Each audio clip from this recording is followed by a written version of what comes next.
power to take things by force from one person and give it to another. The liberals in America sincerely believe that this isn't evil at all. It is what will finally make things fair and just. There's only one problem that pulls some of us away from this wonderful utopian vision: history. From history we see that whether it was Hitler's National Socialism or Stalin's Soviet Socialism, socialism by whatever name and in all its forms is the ultimate evil. Sooner or later, it destroys everything in its path: law, morality, family, prosperity, productivity, education, incentive, and finally life itself.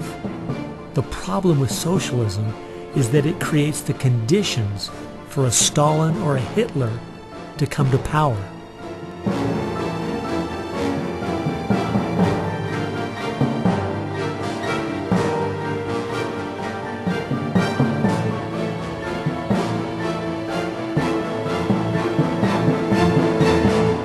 And that's why communism has such relevance today.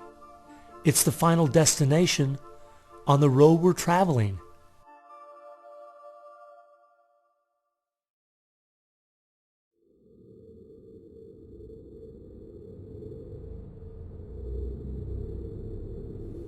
Friedrich Nietzsche tried to convince the world that God was dead.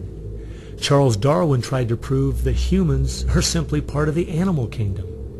And Karl Marx realized that the philosophies of Nietzsche and Darwin would legitimize his own philosophy of communism.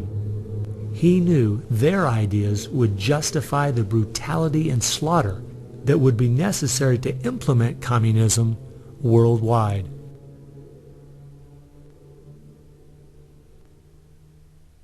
It was in March of 1883, Karl Marx, the father of modern-day communism, died. The assumption that communism would die with him was a logical one, since only 9 people attended his funeral. In October of that same year in London, England, a group was forming called the Fabian Socialist Society. The Fabian Socialists decided that they were going to socialize the world incrementally. They called it socialism by evolution instead. Ship certainly wouldn't be sinking as fast as it is now, but it would still be sinking. A booming economy doesn't take care of the major problems we face. 50% of all marriages end in divorce.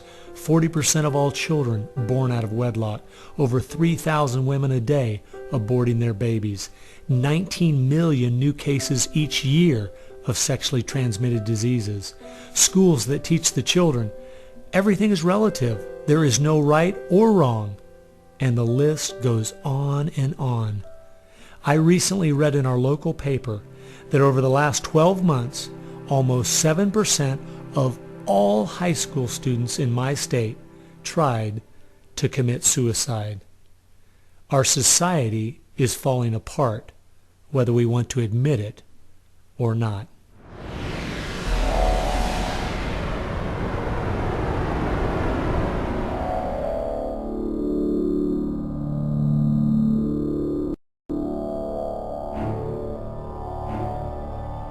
Karl Marx had the insight to see that dethroning God and destroying capitalism went hand in hand. As you attempt to dethrone God by erasing the morality in a society and destroying his institutions, the family and the church, you are destroying capitalism. Because as the families fall apart and the church loses its influence, society starts to crumble. And then government has to expand to pick up the pieces. The question, as Whittaker Chambers put it, was God or man? God or man? Karl Marx was an atheist. Marx's philosophy was that people existed for the benefit of the state. What Marxism did and does, and all the other isms of the modern era, is to try to dethrone God by deifying man. You have to discredit God. He's your competition. The 20th century ushered in several ideologies that sought to devalue God and elevate man. Communism, relativism, humanism, they all deny that there's a God, and they claim that by doing so they're really elevating man. But if you look at how each of those philosophies end up working out in real life, there are always some classes of human beings that don't deserve the same value or rights as anyone else. To turn it around, to believe in freedom, the way we have been raised, you have to believe that there's something precious about every human person. And of course that's from the Bible. Imago Dei, we are all created in the image of God. Therefore, every human being is entitled to respect and dignity and freedom, and that is distinctive to biblical religion. You don't find anywhere else. Almost all the ideas that have made America such a unique and great country our founding fathers got straight out of the Bible. I guess that's why the left only has a problem with one religion, biblical Christianity. They never complain about separation of church and state when it comes to Islam, Buddhism, Hinduism, or any of the other religions. In fact, a couple years ago, the Dalai Lama came to my town, and during the school day, at taxpayers' expense, thousands of our local school children were bussed in to hear him talk. I wonder if they would ever do that for someone like Billy Graham. No, they must destroy the Bible's influence in America so they can step in with big government in its place. It's an age-old question. Are we going to believe in God, or are we going to play God ourselves? Essentially, for the left, the choice that they see very clearly is people are going to depend upon God or they are going to depend upon government. They want people to depend upon government, so they have to destroy faith in God. At its core, it's a rebellion against God and God's laws.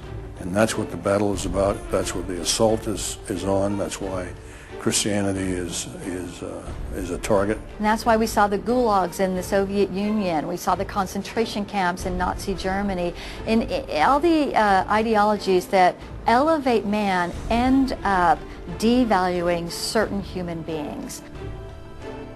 Dictators of the left, Hitler, Stalin, Mao, Castro, and all the others, always have come to power by acting like they're going to change things to make it better for the people. Yet history has shown us the devastating results that have happened every single time. There is no example in history of big government that didn't abuse its power over the people. But people who have believed in the God of the Bible and that our rights are a gift from Him to everyone have always stood up for the preciousness of every human life. You look at those who have fought for true human rights throughout the ages, and it's those that do have a strong faith in God, those who fought against slavery, and those now today who are fighting for the sanctity of human life. Like the Declaration says, we hold these truths to be self-evident, that all men are created equal. Aristotle didn't believe that. He said, no, some people are born to be slaves, and some other people are born to rule over them. And the reason that you and I know different, and it's not because we're smarter than Aristotle, he was a smart man. But we have something he didn't have. We have the Bible. And so, therefore, that's where we get these ideas. And from pagan antiquity or neo-paganism or all the modernisms, you get the opposite. After studying this topic for the last 2 years and reading literally hundreds of their books and articles and speeches, I've come to the conclusion, whether the left knows it or not, their plans and goals can all be summed up very simply. They are at war with God. A people that are moral and believe their rights come from God would not only never want what they're selling, but would also never need it. And they know that.